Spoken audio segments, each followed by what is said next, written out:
আসসালামু আলাইকুম। তো বন্ধুরা সবাই কেমন আছেন? এই যে আমি 2025 সালে আমন লতি লাগাইছি, গতকালকে রোপণ করা হয়েছে, সেটা দেখাবো। এই যে দেখা যাচ্ছে এখানে নতুন লতি লাগানো হয়েছে।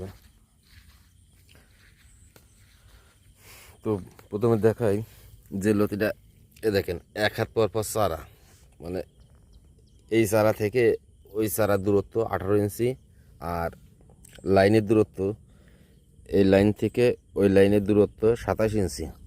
এইভাবে লাগাতে হবে, বুঝলি, সারিবদ্ধভাবে লাগানো আছে।